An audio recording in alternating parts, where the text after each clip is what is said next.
Assalamualaikum warahmatullahi wabarakatuh. Jumpa kembali di kisah warganet.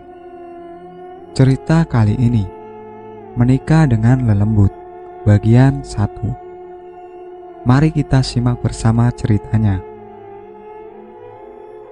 Mimpi buruk di rumah baru. Semoga kita nggak perlu lama tinggal di sini, kata istriku ketika kami berjalan menuruni jalanan menuju rumah yang ibuku pinjamkan kepada kami. Amin, kita usaha terus, pasti ada jalannya, punya rumah sendiri, jawabku sambil menggendong tas besar di pundak. Perjalanan kami menuju rumah itu cukup panjang melalui 2 turunan dengan pemandangan kebun dan sawah. Dari jalan utama, kami menempuh 15 menit dengan berjalan kaki.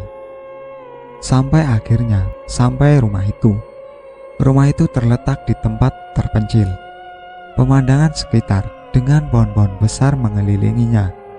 Tapi ada keresahan-keresahan yang muncul. Bagaimana jika terjadi sesuatu dengan istriku? Siapa yang akan menolongnya? Sebab rumah itu jauh dari rumah penduduk lainnya. Tapi mau bagaimana lagi? Kami tidak punya pilihan lain. Kami menikah dengan modal dengkul. Aku pun belum memiliki pekerjaan tetap. Ingin sekali aku pergi merantau ke Jakarta, tapi belum ada modal yang cukup. Untungnya, ibuku dengan baik hati meminjamkan rumahnya kepada kami untuk ditinggali. Sementara pamanku juga berbaik hati, memberikan pekerjaan di sebuah pasar. Itu adalah pilihan terbaik bagi kami untuk saat ini. Konon ini rumah warisan buyut yang belum sempat ditinggali, lantaran ibuku tinggal di rumah milik ayah. Rumah ini berdiri di sebidang tanah yang lumayan luas. Namun, rumahnya sendiri berukuran cukup kecil. Bagian dalamnya hanya terdiri dari 1 ruang tamu dengan meja besi tua, peninggalan zaman Orde Lama, dan 2 kamar tidur di sisi kanan dan kiri. Di belakang terdapat dapur dan kamar mandi. Catnya dikombinasi warna hitam dan putih.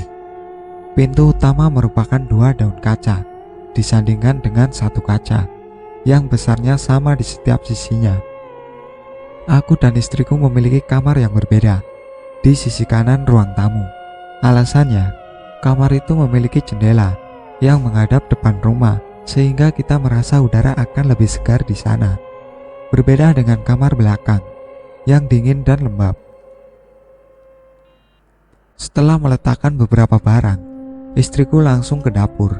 Ia membuat teh hangat dengan beberapa teh tubruk dan gula yang kita bawa. Sementara aku membongkar tas dan menaruh pakaian ke lemari yang papannya sedikit berdebu. Semua perabotan tersedia di dalam rumah, jadi kami hanya membawa baju dan beberapa barang pribadi.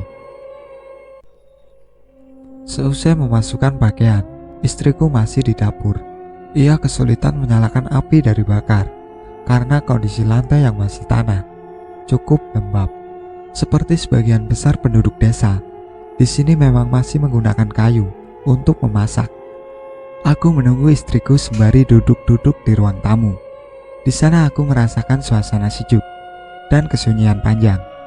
Tidak lama kemudian, aku tertidur dan larut dalam mimpi. Tiba-tiba suara langkah kaki seseorang yang keluar dari kamarku membuatku terbangun. Mulanya aku mengira itu istriku, namun ternyata bukan. Perempuan itu berambut panjang. Sempat kulihat raut wajahnya. Masih sangat muda. Wajahnya pribumi dan cukup cantik. "Kamu siapa? Kok ada di sini?" Aku bertanya kepadanya. Perempuan itu tidak menjawab. Ia malah tersenyum dan berjalan ke arahku, lalu duduk tepat di sebelahku. Ia mencengkram lenganku dengan cukup erat.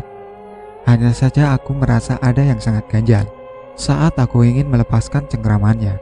Rasanya begitu berat. Badanku terasa lunglai. Angin berhembus ke dalam ruang tamu. Rambut perempuan itu berayun. Seketika itu wewangian meruap. Aku tidak tahu pasti wangi apa, tapi aku seperti tidak asing dengan wewangian itu. kembang melati. Perempuan misterius. Jantungku berdebar cepat. Aku mulai dihinggapi ketakutan melihat kondisi sekitar menjadi gelap. Seakan-akan hari sudah malam. Aku cemas, panik, dan takut. Namun perempuan itu masih memegangi lenganku. Dengan segala macam upaya, akhirnya aku bisa menggerakkan tanganku. Aku berusaha melepaskan tangan perempuan itu. Aku terkesiap saat tangannya menjadi terasa dingin dan kasar. Perasaanku kian tidak enak. Sialnya, aku tidak bisa berbuat apa-apa selain memanggil-manggil nama istriku. Ti, Siti, tolong akan, teriakku memanggil nama istriku. Tapi aku tak mengerti betul saat itu suaraku benar keluar atau tidak. Sama sekali tidak ada jawaban. Aku mengulanginya beberapa kali lebih keras, namun tetap saja tidak ada jawaban. Sedangkan suasana di sekitarku semakin gelap. Kini aku tidak bisa melihat apa-apa lagi. Tangan perempuan itu kembali menguatkan cengkramannya di lenganku. Dengan sekuat tenaga aku memberontak. Sampai pada akhirnya aku mampu melompat dari tempat duduk. Mataku terbuka, lalu kulihat sekeliling. Ternyata aku masih di ruang tamu. Matahari tampaknya juga masih bersinar di luar sana, dan istriku sudah berdiri di belakangku. Ia terkejut melihatku, sama terkejutnya dengan saat melihatnya. "Akang kenapa?" tanya istriku. Aku tersadar semuanya hanya mimpi. "Mimpi gak enak," jawabku, sembari mengelap keringat dingin yang membuat kaosku basah. Aku sengaja berusaha menutupi rasa takutku. Aku tidak ingin istriku khawatir. "Mungkin akang capek, minum dulu tehnya," kata Siti, menaruh segelas teh hangat di atas meja kaca. Segera kurai gelas itu, lalu meneguknya. Siti menggeleng lalu masuk lagi ke dapur untuk menyiapkan makanan. Hari semakin gelap. Sebentar lagi malam. Aku duduk lagi di kursi ruang tamu. Kutampar wajahku beberapa kali untuk menghilangkan rasa kantuk yang masih menggelayuti. Bagaimana bisa aku mengalami mimpi buruk di hari pertama tinggal di rumah ini? Semoga ini bukan pertanda buruk. Seusai makan malam di ruang tamu, aku dan Siti pergi tidur. Rasa lelah masih tersisa. Aku tidur cepat pun istriku. Tengah malam, udara di kamar semakin dingin. Hal itu membuatku terbangun. Terdengar suara kodok dan burung hantu yang nyaring, memecah kesunyian malam. Tiba-tiba aku kebelet kencing. Kamar mandi cukup jauh berada di belakang. Namun, aku tidak lagi bisa menahannya. Dengan terhuyung-huyung aku pergi ke kamar mandi. Begitu kembali ke tempat tidur, aku mendengar suara piring dan sendok yang beradu. Aku terdiam sejenak sambil memastikan kalau aku tidak salah dengar. Benar saja, suara itu semakin jelas terdengar. Hati kecilku melarang untuk kembali ke belakang, memeriksa dapur. Jadi kubiarkan saja suara itu berlangsung selama beberapa saat. Namun ketenanganku kembali terusik ketika tiba-tiba pintu kamar terbuka dengan sendirinya. Jantungku berdegup kencang. Tidak ada angin dan tidak ada apapun. Tapi pintu kamar terbuka lebar, seperti ada yang menarik. Saat itu juga aku merasa ada entitas lain di rumah itu.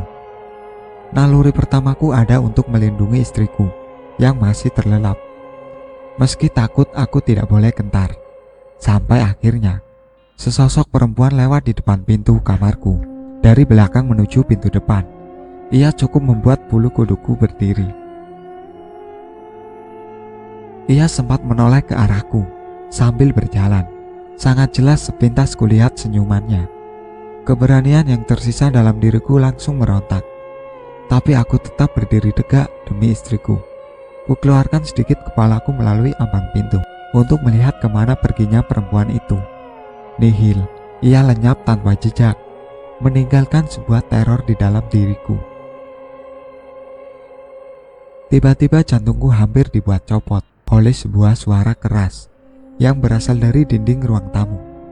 Suara itu seakan-akan membuat mengira tembok ruang tamu akan runtuh. Aku hanya bisa berdiri dengan wajah tegang. Lalu sebuah lukisan yang menggantung di dinding ruang tamu bergerak-gerak. Sepasang mata menyeramkan. Bagaimana bisa aku tidak menyadari keberadaan lukisan itu? Ketika berada kali memasuki rumah ini, lukisan itu bergerak-gerak lalu berhenti. Tapi aku masih memperhatikan lukisan itu. Lukisan itu adalah lukisan tua berisi suasana persawahan di desa, lengkap dengan penduduk yang tengah menanami padi. Ada sekitar 6 orang penduduk yang membungkuk di tengah sawah. Porsinya tidak terlalu banyak tapi cukup jelas. Beberapa waktu berlalu, suasana kembali senyap. Aku pun memutuskan untuk menutup pintu sebelum sesuatu yang buruk kembali terjadi. Kupeluk erat-erat istriku, seraya berdoa, semoga kehidupan kami di rumah ini baik-baik saja. Di dekat rumah tidak ada musola ataupun masjid, jadi kami melakukan sholat di rumah. Suatu hari seperti biasa, aku mengajak istriku untuk sholat isya. Kami segera bergegas ambil wudhu di kamar mandi. Aku buru-buru ambil air dan segera masuk karena udara dingin yang menusuk. Kami sholat di ruang tamu. Selama sholat, pikiran tidak tenang karena merasa seperti diperhatikan oleh sepasang mata. Istriku juga merasakan hal yang sama. Ia terlihat gusar dan ingin cepat-cepat masuk kamar. Meski ia tidak bilang, tapi aku tahu kalau ia ketakutan. Kuperhatikan baik-baik lukisan itu, walau tidak menyeramkan. Namun intuisiku mengatakan ada sesuatu yang jahat di balik lukisan ini. Lama kuperhatikan, perlahan-lahan kesadaranku memudar. Aku seperti berada di tempat lain, mirip seperti yang terjadi di dalam mimpi. Aku bergegas menyudahinya. Kususul istriku ke dalam kamar. Ia sudah terlelap rupanya. Kutarik selimut dan ikut tidur. Tak lama berselang, pintu kamar kami terbuka. Aku terperanjat dan pandanganku tertarik ke sana. Di ujung kusen, aku melihat sepasang mata dengan melihat balik ke arahku. Tidak jelas wujud pemilik sepasang mata itu. Semuanya terlihat buram, seperti ada kabut pekat. Entah ada yang salah dengan mataku, atau memang situasi rumah ini berubah 180 derajat. Aku memutuskan pandanganku dan menyembunyikan wajah di dalam selimut. Deru napasku membuat udara di dalam selimut jadi panas. Aku berdoa sebisaku, memohon perlindungan. Tapi ketika aku selesai berdoa, sepasang mata itu muncul di dalam selimut, tepatnya di sela-sela betisku. Aku berteriak sangat kencang. Siti terbangun. "Kenapa, Kang?" katanya ketakutan. Aku tidak bisa menjawab pertanyaannya. Aku sibuk menjinakkan jantungku. Aku tak berani bilang yang sesungguhnya. Takut Siti jadi takut. Jadi kukatakan aku mengalami mimpi buruk. Aku menyuruh Siti tidur, padahal sampai subuh aku terjaga. Dengan situasi teror oleh sosok tak kasat mata, aku harus tetap menjalani kehidupanku. Pagi-pagi sekali aku pergi ke pasar untuk bekerja dan pulang malam hari. Lelah rasanya harus berjalan kaki setiap hari, tapi aku tidak pernah mengeluh kepada istriku. Seiring berjalannya waktu, sikap istriku mulai berubah. Tebakanku ia mulai kesepian tinggal di rumah itu. Perlakuannya terhadapku jadi dingin.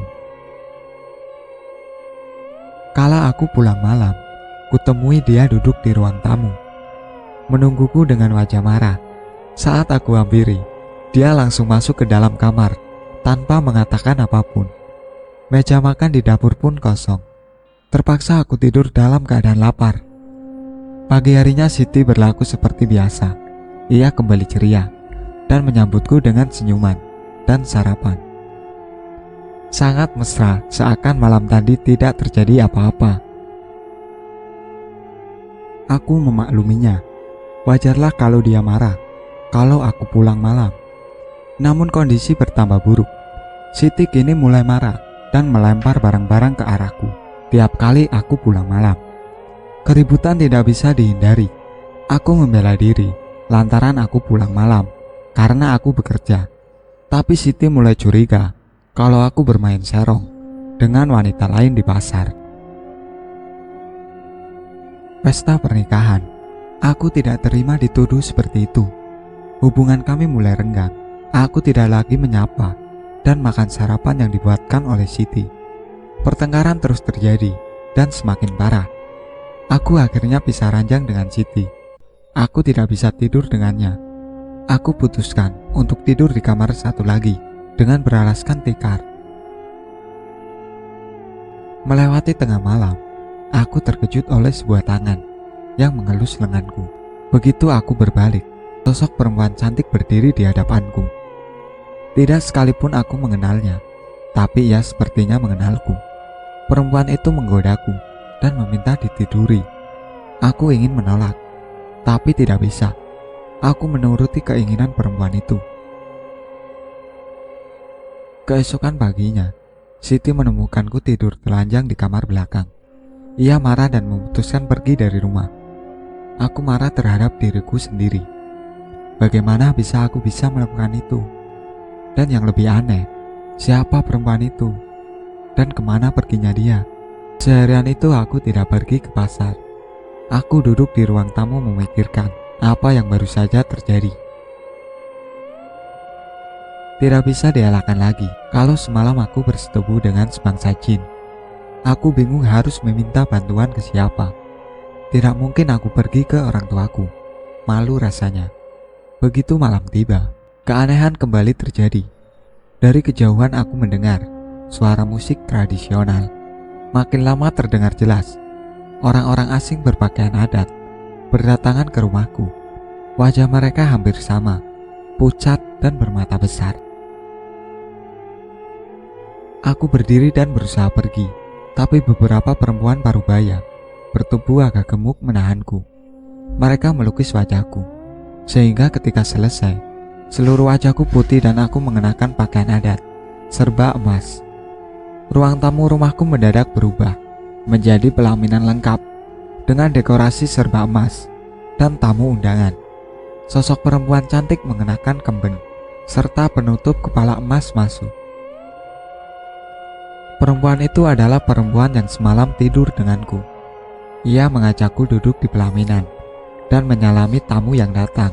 Aku seperti orang linglung dan menurut saja. Para tamu makan sesajian dengan lahapnya, sementara aku tenggelam dalam cengkraman perempuan misterius ini. Pesta berlangsung cukup lama, sampai akhirnya orang-orang membawa obor. Ada sekitar 6 orang. Mereka semua menghampiri aku dan perempuan itu dan memanggil-manggil nama Nyai Purnama. Itu sepertinya nama perempuan itu. Salah satu dari 6 orang itu berbicara dengan Nyai Purnama. Aku tidak begitu mengerti bahasa mereka. Namun setelah berbicara, Nyai Purnama menoleh dan tersenyum padaku. Ternyata itu adalah pertanda kalau kami akan diarak keliling desa, entah desa yang mana. Aku bagaikan setengah bermimpi.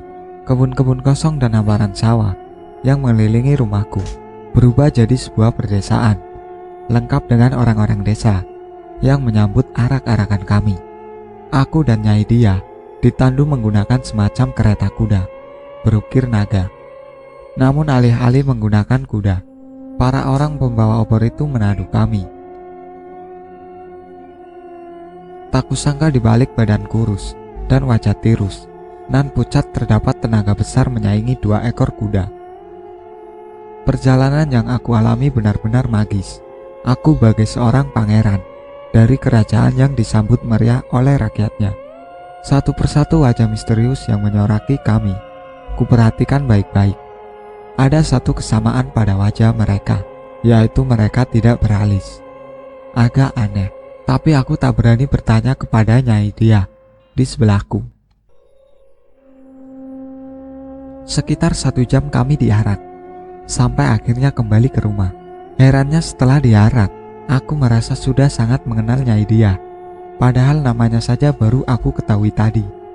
Tidak lama setelah para tamu dan orang-orang pembawa obor itu pergi, kami ditinggalkan sendiri di dalam kamar pengantin yang sudah dihias sangat indah lengkap dengan bunga-bunga di atas kasur.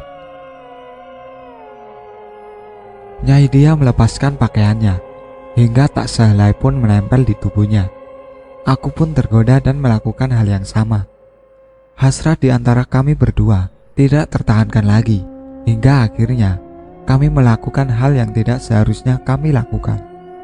Sepengalamanku bergaul dengan istriku, aku tidak pernah merasakan hubungan yang senikmat dengan Nyai Dia. Aku tidak pernah merasakan hubungan yang senikmat dengan Nyai Dia. Kami benar-benar menyatu jadi satu, dan seakan-akan sukmaku disedot olehnya setelah kami melakukan itu, sehingga aku terkulai lemas di atas kasur, sementara Nyai Dia menghilang menjelang subuh.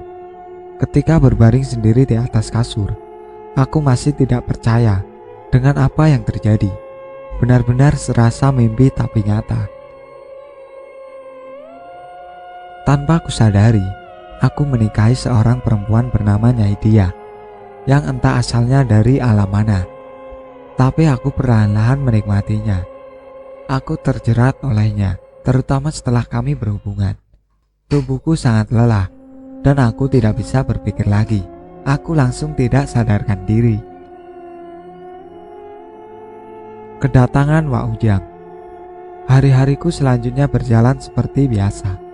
Beberapa hari kemudian, Siti pulang diantar oleh ibuku. Sebelumnya aku telah menjelaskan kepada ibuku kalau aku sendiri tidak tahu mengapa aku bisa terbangun telanjang di kamar belakang. Kukatakan pada ibuku kalau aku ngelindur. Ia percaya dengan penjelasanku. Oleh karena itu, ia menjemput Siti di rumah orang tuanya.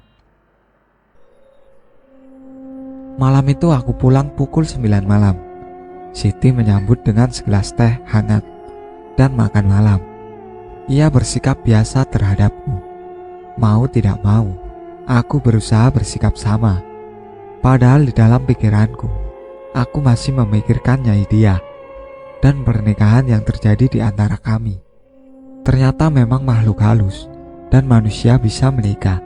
Gila memang. Semenjak malam pertama itu, Nyai Dia lama tidak mendatangiku. Sejujurnya aku kecewa. Aku rindu akan pelukan hangatnya. Berkali-kali Siti mengajakku untuk berhubungan, namun kutolak dengan alasan lelah. Baru pada malam Jumat, Nyai Dia mendatangiku. Kala itu aku pulang larut sekitar jam 11 malam. Siti sudah tertidur. Aku menemukan Nyai Dia duduk di ruang tamu, mengenakan baju yang biasa Siti kenakan. Aku duduk di sebelahnya, dan ia memelukku sangat erat. Rasa hangat dan wangi bunga mulai menguar dan merasuk dalam tubuhku. Tidak butuh waktu lama untuk kami kembali menyatukan diri di kamar belakang, dan itu berlangsung sampai subuh. Seperti biasa, Nyai Dia meninggalkanku terkulai lemas di dalam kamar. Sebelum Siti terbangun untuk sholat subuh, aku buru-buru mengenakan baju dan tidur di sisinya. Aku terbangun ketika matahari sudah terang. Aku terlambat pergi ke pasar. Sebelum aku pergi, Siti sempat protes karena makanan yang sudah ia buatkan tidak tersentuh sama sekali. Kukatakan padanya bahwa aku sudah keburu tertidur dan memang tidak merasa lapar malam itu. Siti juga menanyakan mengapa aku tidak sholat subuh. Aku tidak menjawab dan menghindar. Kembalinya Siti tidak membawa perubahan apa-apa. Kami makin lama makin jauh dan nyaris seperti orang asing sekarang. Aku tidak merasa bersalah. Biarlah seperti itu adanya. Kunjungan Nyai Dia semakin intens, terutama ketika aku pulang malam. Aku mulai kewalahan melayani hasratnya, tapi aku tidak bisa menolak, karena aku merasa memang tugasku untuk menafkahi batinnya. Dan di sisi lain, aku juga tidak bisa mengelak dari rasa rinduku yang menggebu kepadanya. Aku tidak lagi menjalankan sholat 5 waktu, dan itu semakin menegaskan kecurigaan Siti kalau ada sesuatu yang aneh terhadapku. Sekarang setiap kali Siti sholat maghrib di ruang tamu, Nyai dia keluar dari dalam lemari di kamarku dan kami menghabiskan waktu berdua. Nyai dia tahu benar kapan Siti selesai sholat dan mengaji, jadi kami tidak pernah kepergok. Di belakangku Siti mulai meminta bantuan orang lain untuk melakukan penerawangan terhadapku. Itu ku ketahui ketika salah seorang saudara jauhnya bernama Wak Ujang datang ke rumah kami ketika aku tidak pergi ke pasar. Aku dan Wak Ujang duduk di ruang tamu, sementara Siti membuatkan minuman. Pria sepuh itu melihatku dari ujung rambut dan ujung kaki. Aku merasa risih melihat tingkahnya seperti itu. "Bagaimana kerjaan di pasar?" tanya Wak Ujang kepadaku. "Lancar-lancar aja, Wak," jawabku. Wak Ujang tertawa pelan. "Gimana uang untuk bekal ke Jakarta? Sudah terkumpul?" Aku terkejut ia menanyakan itu, seakan ia tahu bahwa aku sudah mulai berhenti menabung, karena aku tidak ingin meninggalkan rumah itu. Aku tidak peduli ia akan percaya atau tidak, tapi aku mengatakan bahwa bekal sebentar lagi terkumpul. "Jadi gak lama lagi berangkat ke Jakarta?" Nada suara Wak Ujang penuh dengan keraguan. Secara misterius, juga ia seperti sedang membaca isi kepalaku. Aku mengelak habis-habisan di depan Wak Ujang. Aku tak tahu lagi mana benar mana salah. Yang penting aku menjawab segala pertanyaan Wak Ujang dengan senormal dan semeyakinkan mungkin. Perbincangan kami berakhir tidak jelas. Wak Ujang pamit begitu saja. Aku dan Siti mengantarnya pulang. Dalam hati aku berharap ia tidak kembali lagi. Anak gaib. Orang tua Siti mendadak sakit, jadi aku tinggal sendiri di rumah. Sementara ia merawat orang tuanya di rumah.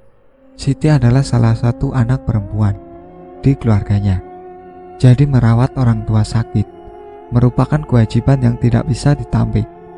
Kepergian Siti memerdekakan aku dan Nyai dia. Kami benar-benar seperti sepasang suami istri sungguhan.